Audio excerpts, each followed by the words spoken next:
It's very important to be able to tell when someone is calling you the wrong name accidentally versus deliberately.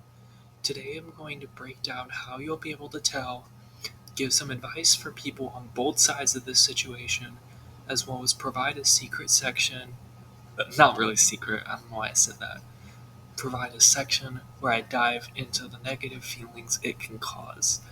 Let's get into it.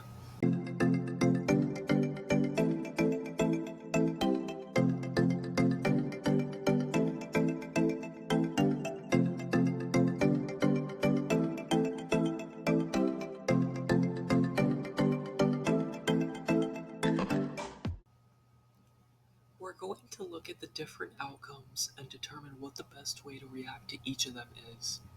Now, let's say someone doesn't mean to misgender you. This will manifest in different forms, but is overall the most common reason for calling someone the wrong name or using the wrong pronouns. The way you can tell it's 100% an accident is how often they do it. If it's a slip up once in a while, especially at the start, it's usually not that bad. If they've been good about using the right name and pronouns, but mess up here and there, give them some grace. Another way you can tell is how quickly they apologize. If they say your dead name, then cover their mouth or something like that. That's all you need to know. Apologizing immediately almost always means that it slipped out and they didn't mean for it to happen. Now, let's say they do end up apologizing, but it takes them a few hours, or maybe a day or two, to apologize. Often this is still genuine, since the person has most likely given the situation lots of thought and would like to make it up to you. Or maybe they talked with a friend or family member and that person let them know the severity of the situation. This option is more likely to happen with those who you know who aren't educated on the topic. If they never do apologize for what they've done, they're either intentionally doing it or they still might not be educated. I advise you, once you get to this point, don't jump to conclusions. Just because someone doesn't apologize doesn't mean they mean to do it. The way to tell which category the person falls into is determined by whatever happens after you teach them about the dangers of misgendering. Let's say you have an honest conversation, politely tell them the name you wish to be called and which situations to do it in. Give the person some time to make changes. If this keeps happening, they're either getting careless or doing it on purpose, neither of which are good. Only then can you say that a person doesn't accept you. Unless, of course, they tell you that right to your face. In that case, it stings, but at least you don't have to go through this process. But if you're asking yourself, why is this whole process necessary? Stick around because now we'll get into the psychological harm misgendering can cause, even if it's not intentional. It's easier to relate to this if your name is frequently mispronounced, except instead of the wrong variation of your name, it's the wrong name entirely. That's why they call it a dead name, because the name is dead to that person. With mine, that's a bit of an exaggeration. I don't say it's dead to me, but so I don't always use that word when referring to myself, but this video is not about me. The second reason why this is often harmful is because of the frequency of this action. You ever feel uncomfortable saying your name out loud? Imagine that feeling, but it also happens whenever someone uses that name.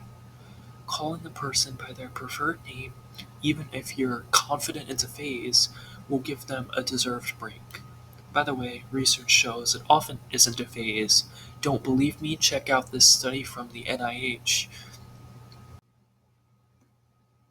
Now, just because this research indicates gender identity perception is understood around 4 years old, doesn't mean this applies to everyone.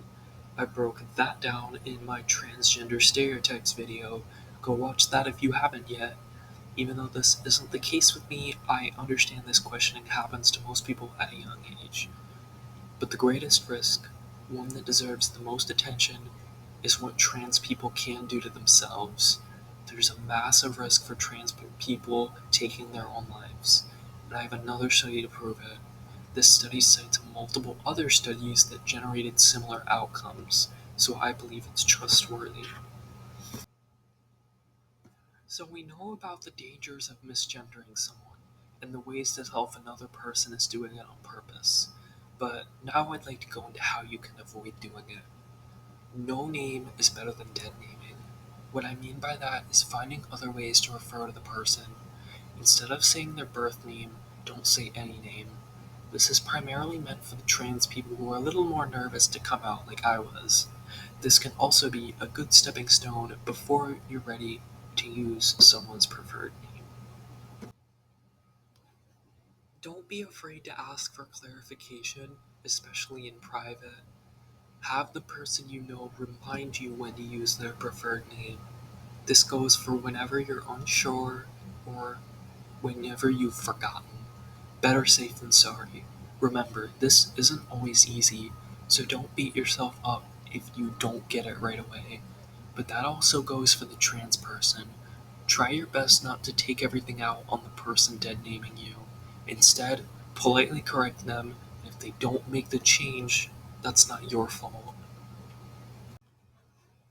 Make sure not to out the person you know. Don't tell anyone about their identity discovery journey unless they tell you that you can.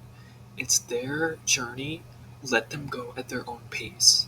You'd want them to do the same if they're helping you out with a goal of yours.